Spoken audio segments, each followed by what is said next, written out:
Hello again, and it's been a while, I know. Midterms and everything, you know how it goes.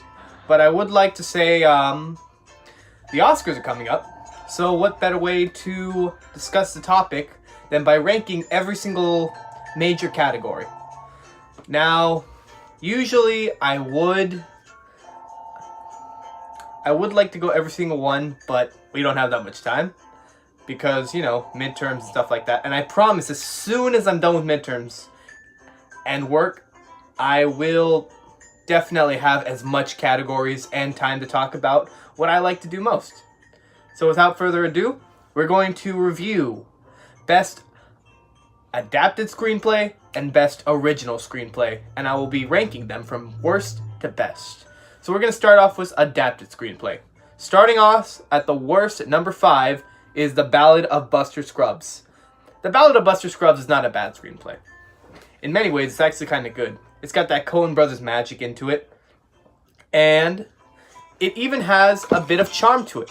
However, it just fails in comparison to the other 4. It's a story I've seen many times before. It's a good Western. It's a piece of what it is. It knows what it is and it does it well. It doesn't try to be something else, like the next movie we're gonna see and the ranking. But we're going to just rank it at number 5 just because it's the one I forgot about the most. Coming in at number 4 is If Beale Street Could Talk. If Beale Street Could Talk is a screenplay I've seen many, many times before. It's nothing new. It's nothing like I would want to see ever again. But it is enjoyable enough as a story.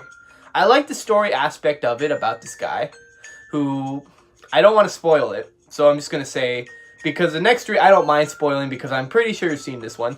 You've seen the other 3, but this one I don't think you have. I don't think you have. I know you haven't. But If Beale Street Could Talk just seems like another run-of-the-mill Moonlight. I will say it's a better screenplay than Moonlight. Come at me, internet. Boom. Coming in at number 3 is Can You Ever Forgive Me? Can You Ever Forgive Me? I don't know. I liked it. But however, I thought it was interesting. I thought the concept was good. I thought it was creative. I thought this was the most creative screenplay of the adapted screenplay category. I liked the aspects it took. I liked the twists and turns. I liked the character dynamics that were in this. So why isn't it higher? It's just because the 2 that I have higher are flawless. So the fact that this had a few flaws in there, it didn't get me as involved as I wanted to. The screenplay, but however, the screenplay for this is amazing. This is definitely a must-watch. Just check this out. This is definitely a piece. Coming in at number 2 is A Star Is Born. Ugh, I wanted to put this at number 1 so bad because I like this one better than number 1. It has great elements of foreshadowing. If you've seen the movie, I won't spoil it. Don't worry. I'm not that person. I'm not going to spoil the movie for you. But it does kick ass. This is probably the most kick-ass movie in the whole category. I think it was it was amazing what these character dynamics and everything had to do with the story. I thought the foreshadowing, this is probably the best use of foreshadowing I have seen aside from Hereditary, which you missed out on because nobody nominated that. And I think that this was probably enjoyable enough. Alright. But coming in at number 1 for Best Adapted Screenplay, the front runner for me, Blackkklansman. I love these movies. I love a historical drama that mixes this amount of I love these stories. I saw it with Malcolm X and I saw it with Do the Right Thing. This screenplay was probably my favorite from Spike Lee. I know.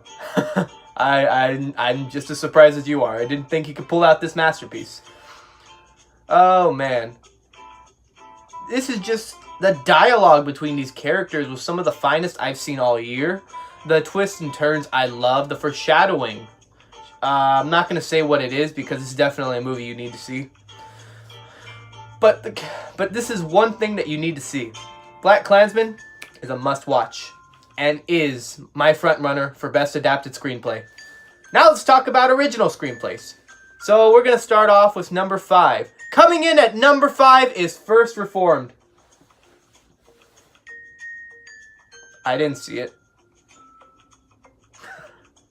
Coming in at number 4. It's a surprise.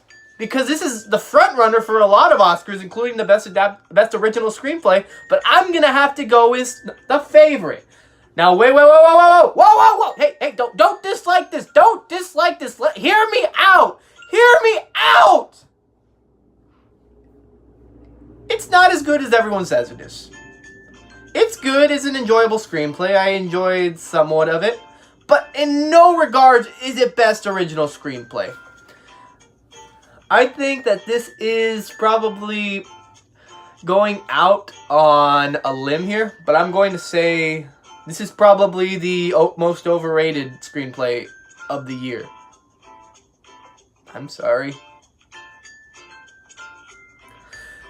Don't get me wrong, there's enjoyable, but most of the enjoyment had in the movie is through the cinematography, the set design, performances, direction. Nowhere is it the screenplay. I thought the screenplay was average.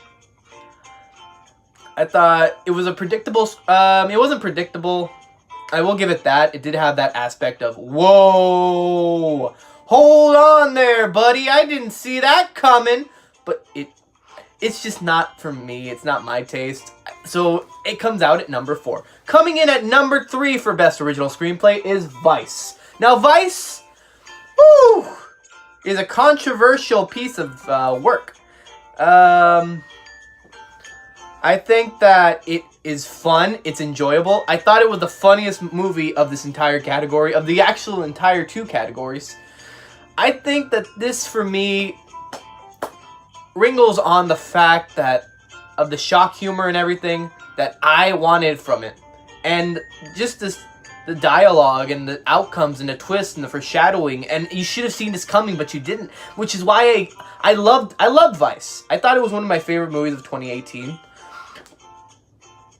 But when it comes to push and shove, there's just 2 other movies that the screenplay were better. And coming in at number 2 for Best Original Screenplay is Roma. Roma tells a beautiful story of 1970s Mexico that I didn't want, but I needed. Now, it's cool that we got to see this movie, and it was actually very enjoyable for me to see the dialogue happen between these 2, the elements, foreshadowing, everything that I wanted in a screenplay was presented here. The reason that it's not number 1 is that it's it's kind of boring.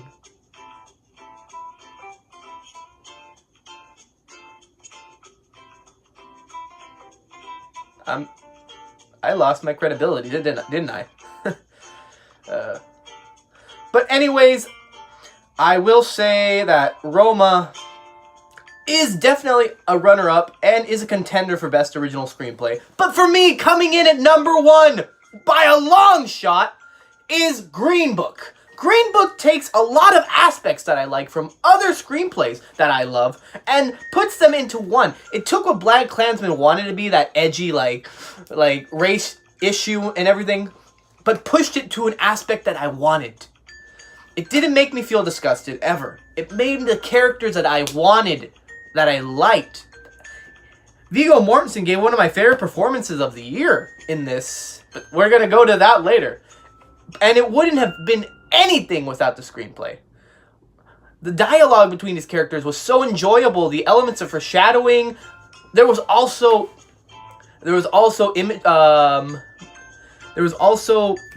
I forgot the word. It's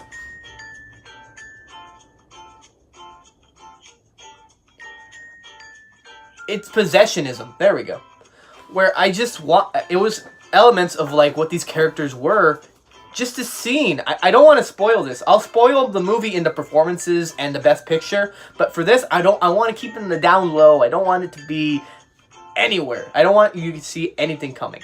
But for me, Green Book is easily, if Hereditary wasn't on this list, Green Book is #1 for best original screenplay.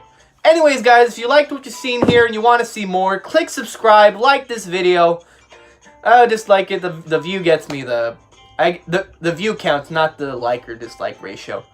And you can follow me on Instagram at singing_Rue. Also, you can follow me on Twitter at Austin Rupert Calvin. It's just my YouTube channel. Can't miss it. But anyways, thanks you guys for supporting my channel, and hope you guys enjoy your day. Peace!